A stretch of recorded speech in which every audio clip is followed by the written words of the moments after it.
வக்ஃப் சட்ட திருத்தத்திற்கு எதிரான வழக்கு விசாரணையில் மத்திய அரசுக்கு உச்சநீதிமன்றம் சரமாரி கேள்விகளை எழுப்பியுள்ளது.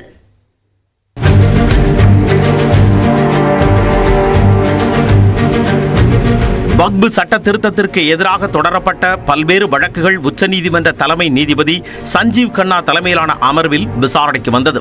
அப்போது மனுதாரர்கள் தரப்பில் ஆஜரான மூத்த வழக்கறிஞர் கபில் சிபல் மத உரிமைகள் வழங்கியுள்ள நிறுவனங்களில் தலையிட அரசுக்கு அதிகாரம் இல்லை என வாதிட்டார்.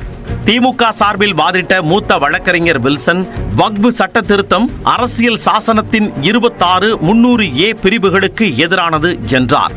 தாவேகா சார்பில் ஆஜரான மூத்த வழக்கறிஞர் அபிஷேக் மனு சிங்வி 5 ஆண்டுகள் மதத்தை பின்பற்றினால்தான் நன்கொடை வழங்க முடியும் என்பது தனி மனித உரிமைகளுக்கு எதிரானது என கூறினார்.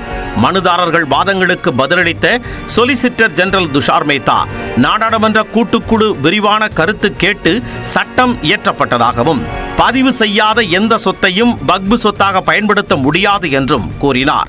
அப்போது குறுக்கிட்ட நீதிபதிகள் ஆங்கிலேயர்கள் வரும் வரை சொத்துக்களை பதிவு செய்யும் நடைமுறை இல்லை எனவும் 14, 17ஆம் நூற்றாண்டுகளில் கூட சொத்துக்கள் வக்ஃபுக்கு தானமாக அளிக்கப்பட்டிருக்கும் என்றும் தெரிவித்தனர்.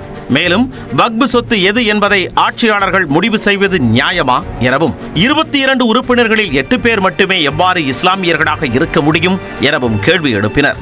இனிமேல் இஸ்லாமியர்களை இந்த அறக்கட்டளை வாரியங்களில் அனுமதிப்பீர்களா என்றும் திருப்பதி தேவஸ்தானம், தேவசம்போர்டு உள்ளிட்ட அமைப்பில் இந்துக்கள் அல்லாதோர் உள்ளனரா எனவும் வினவினர்.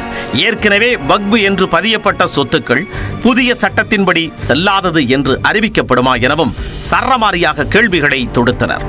அவற்றுக்கு பதிலளித்த சொலிசிட்டர் ஜெனரல் துஷார் மேத்தா 2 பேர் மட்டுமே இஸ்லாமியர்கள் அல்லாதவர்களாக இருப்பார்கள் என குறிப்பிட்டார். மேலும் தமிழ்நாடு அரசு கோயில் அர்ச்சகர்களை நியமனம் செய்வதையும் சுட்டிக்காட்டினார்.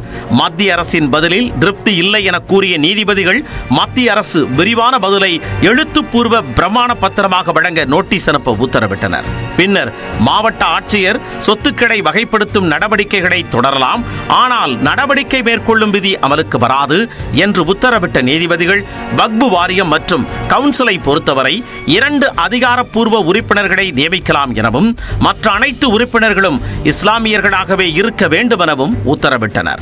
அப்போது குறுக்கிட்ட மத்திய அரசு வழக்கறிஞர் துஷார் மேத்தா விரிவான பதில்களை முன்வைக்க வேண்டியுள்ளதால் இடைக்கால உத்தரவை நிறுத்தி வைக்க கோரினார். இதற்கு மனுதாரர் தரப்பு வழக்கறிஞர்கள் கடும் எதிர்ப்பு தெரிவித்தனர். எனினும் மத்திய அரசின் கோரிக்கையை ஏற்ற உச்சநீதிமன்றம் விசாரணையை இன்று பிற்பகல் 2 மணிக்கு ஒத்திவைத்ததோடு இடைக்கால உத்தரவுகள் அனைத்தையும் நிறுத்தி வைப்பதாக அறிவித்தனர். வழக்கு விசாரணை முடிவடைய 6 மாதங்கள் ஆகும் என்பதால் இடைக்கால உத்தரவு பிறப்பிக்கப்படும் என நீதிபதிகள் திட்டவட்டமாக தெரிவித்தனர்.